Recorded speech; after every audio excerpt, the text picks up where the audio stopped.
For this episode, I'm going to do something a little bit different. I'm in the middle of research now. I'm far enough along that I can start doing some riffs, and that's going to help me with clarifying and maybe picking up where I still need to do some more homework. I'll do a tighter version later using my notes so I make sure I capture everything. But for now, I am on the verge of breaking through something that's been pretty amazing. If you've listened to any of my content, you know I talk about neurons quite a bit and synaptogenesis. I get into this, I touch on this neuroscience. I'm not a neuroscientist, I'm a business coach, but I focus on performance because if the owner is not performing at an optimal level, it's going to be hard for the business to succeed. As we know, most businesses go out of business, right? If business was a sport, it would be elite. And so I want to focus on the owner and their ability to tap into their full potential. So anyway, that's why I'm focused on the neuron work, because cognitive and physiologically, that's where the gateway is. So I am going to share some stuff with you that will revolutionize how you think about exercise and fitness. And I'm not exaggerating at all. This is transformative. My audience is over 50, and the objective is to get people over 50 moving and living in such a way so when they're 70 and 90, they're healthy.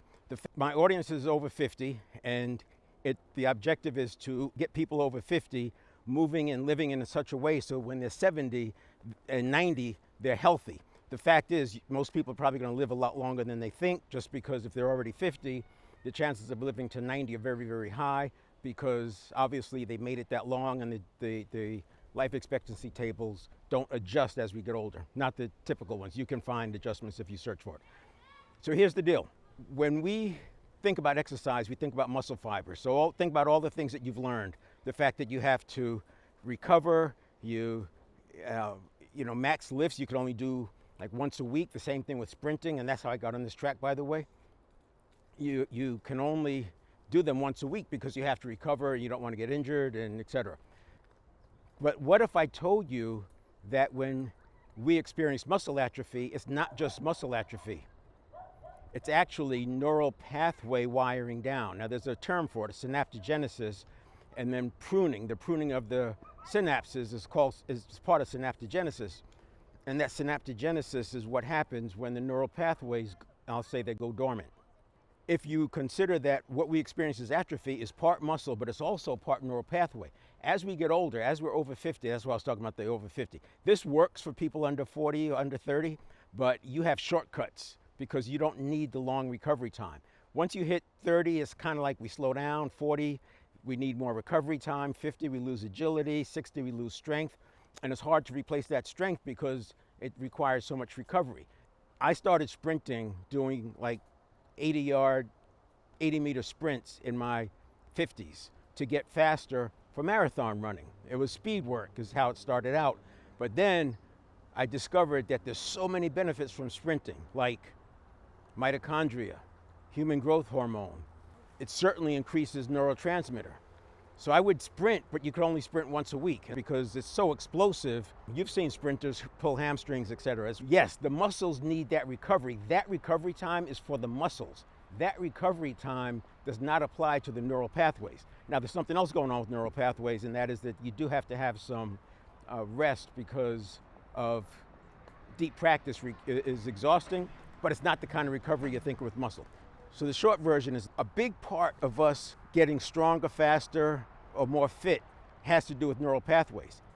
Under 40, it's masked because you don't need the recovery time on the muscles. So you can get it with the muscles and you're building your neural pathways at the same time as muscles. Over 50, and it's not exact, right? But over 50, it takes longer to build the muscle. So because we have that recovery time, it's harder to make gains because by the time you can work out again, your muscles have already started reverting back to where they were. That's the problem. But if you focus on neural pathways, 2 or 3 things happen. First, let me give you some examples so you can experience this for yourself. Think about any sport you've done. Maybe it's skateboarding, golf, tennis, bicycling, snowboarding, anything that's sort of seasonal.